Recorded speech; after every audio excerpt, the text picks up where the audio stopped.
aktiviteyan ve cejna zamanı kurdi hebe li meşin geleki girseyi tempayın seyde la amedi li gelek de verin velet li bakure velet ve meşeben li rojavay velet jim meşene be viyavay ve cejna zamin ve peşvazi kirin ve mehneki bevenu şeyhwa li çalaki yani iroj ve pek verin ala aktiviteyan binerin وی مشکل دار بخن و پیشبازی از آنستی ارگانیزه بکن. لشمزینان جیب پیشنگی کردی داره جشن زمان کردی به مشکل تی پیروز کرن. به ویار مانجی ریو برین بده پیونو نرین رخصنین جواکی بلاوک بلاف کرن. ده بلاوکان ده بانگا تولیبونا مش و داخویانیا چاپ منی هات کرن. لنافچه شرنخ به شبابه نونر و اندام بده پی بوسیله جشن زمان کردی جبر آواهی پارتی حتی شارداری مشکل دار خستن. ریوبرا بده پانافچه راهیما آتمان لور داخویانی یک دو گوت گل کرد به زمان و چند داخویا دولمند هاتی وان روجان اگر جوات که زمان خو پاراست تی واتیا کو او جواک جیانه که بخت ور دست خستیه ایتم سنا مردین جیب مناسبت جشن زمان کردی لآواهی کسکی داخویانی دا چاپ منیه سروک ایتم سنا مردین محمد جان یلدز داخویانی خواندو گوت مناسبت جشن ویل دبستان باجر ساعت که به کردی درس بدن شاگردان لنافچه مردین شمر خیجی بده پانافچه میادر و شارداری نافچه داخویانی دان چاپ منیه و پاش پانلک ارگانیزه کرن دی چارچوبه پیروزباهی جشن زمان کردی ده لنافچه مردین قصرجی داخویانی چاپ منیه هات داین سروک ایتم سنا شاخ مردینه باران ایلهان جشن زمان لگل کرد پیروز کرو گود مناسبت جشن اول حمود دبستانان ساعت که به کردی درس بدن شاگردان خوندکارین پنجمین مالا پشتگیریا به پرورده ریا شارداریا پیاس آمده جشن زمان کردی پیروز کرن آلیکار شاردارا پیاسه آینور یلماز آخوی و گود گل کرد بخودی درکتنا لزمان و چند خواه دکار پاشوروژه که برومت بدست بخن پاش پرتوکن به کردی لشاگردان هات بلاف کرن و لموزیکا کردی گهداری کرن لوانه جی شارداری کردی در باجر مناسبت جشن زمان کردی شاهی و چالکین جهرنگ ارگانیزه دکن دوی چرچوه ده لپارق فقیه تیران دیوان دنگ بیجن هات دانین و هنرمند نچمه و دنگ بیجن هرمی کلام و ستران کردی گوتن لقادا گاراژ آوانه کنسرک تی ارگانیزه کرن و بانگا تولیبونا کنسر لخلک باجر هات کرن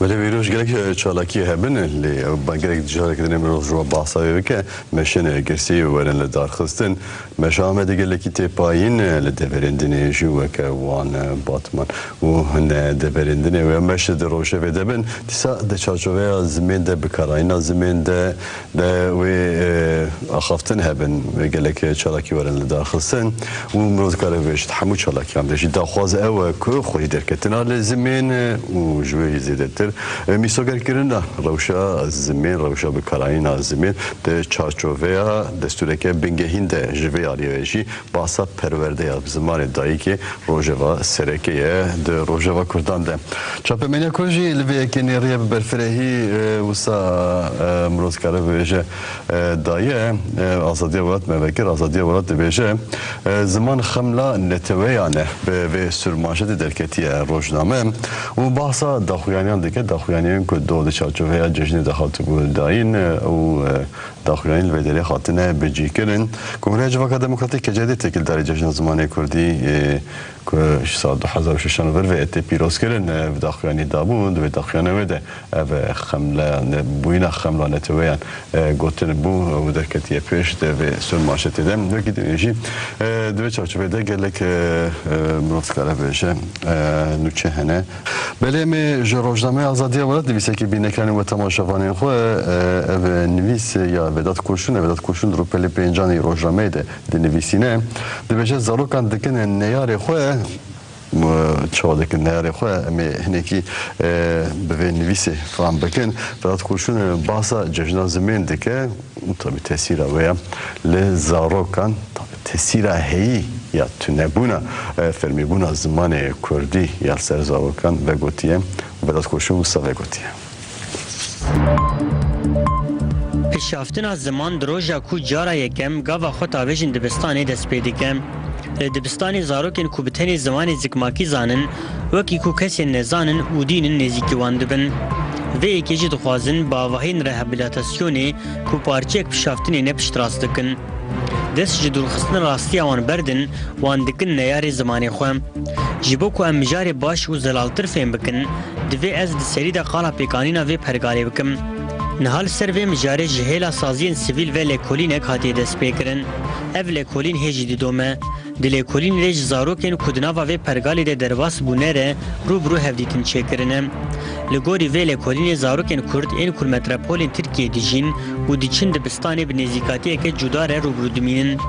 Ji ber ku zarok ji Kurdî pêvtir zimanê de nizane, ji xwe hemû zarok di serî de zimanê zikmakî hîn dibin û ev yek tiştekî xwezayî ye wekî ku dîne nêzîkî wî dibin. Li ser navê dînbûnê wan dişînin nexweşxaneyê. Li wir jî bi zimanekî ku ew zarok nizanin pirsan ji wan dipirsin. Ji ber ku zarok zimanê wan fêm nake ber sivê nade wan. Di encamê de bi teşhîsa ku dînin wan dişînin avahiyên rehabilitasyonê û li wir wan ji çand û zimanê wan dûr dixin.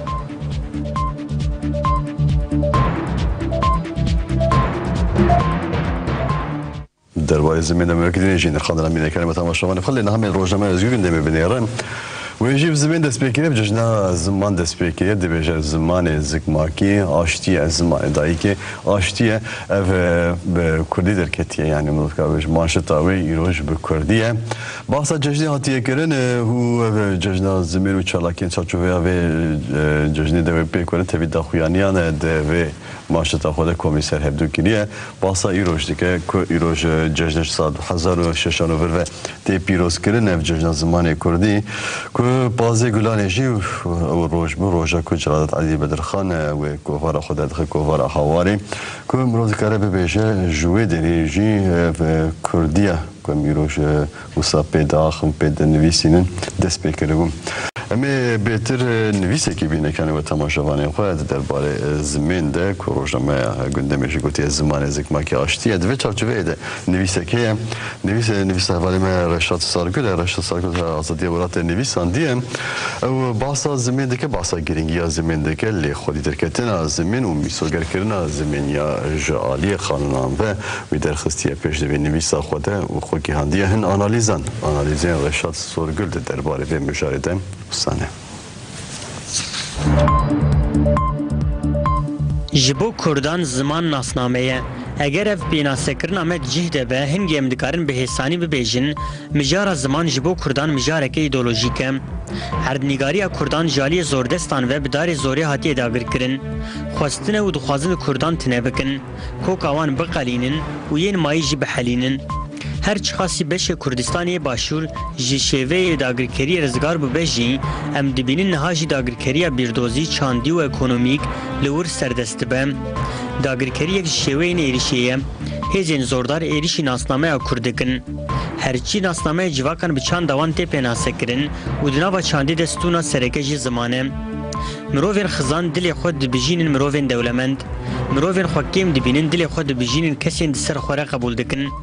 Mirovên xwe nezan dibînin dilê xwe dibijînin mirovên ji xwe zanatir dipejirînin. Ev rewş heqîqet nîne, bi tenê rewşeke derûnî ye. Mirov dema hay ji xwe tune be dikeve vê rewşê. Mirovê hay ji xwe nebe ger dewlemend be jî wê xwe xizan hîz bike û hewl bide wekî yên din. Di mijara zimanê Kurdî de jî mirov dikare bibêje rewşeke bi vî rengî heye. Gelek kes di warê ziman de xwe kêm dibînin yanî zimanê Kurdî kêm dibînin û lewma jî xwe li zimanên din digirin. Bi vî awayî mirov dikare bibêje kesayetên bi vî rengî kêmin, ji aliyê deronî ve nexweşin xwe li serdestan digirin û dixwazin bibin weke wan û heta mîna wan bibin serdest. Di serdestiyê de desthilatdarî heye ku ew jî nexweşiyeke girîng e. Ev nayê wê mehneyê ku her kesê bi Kurdî dipeyive jî ji vê nexweşiyê dûr e. Di vê mijarê de xala girîng ew e mirov hay ji xwe hebe an gul rewşa xwe serwext bibe û bi zanîn û têgehiştin tev bigere. Ev mijareke girîng e ku divê mirov dûr û dirêj serê xwe li ser bihêşîne. Di dawiyê de ez dibêjim eger em dixwazin vê rojê weke cejn û roşan pîroz bikin, divê em aşîna asîmîlasyonê rawestînin. Divê em hay ji xwe hebin. Em nebin dolaba avê dibe ser aşê asîmlekaran. Ji her tiştî wêretir jî divê em êdî ji vê rewşê şerm bikin, naxwe em ê çawa û bi çi rûyî vê rojê pîroz bikin.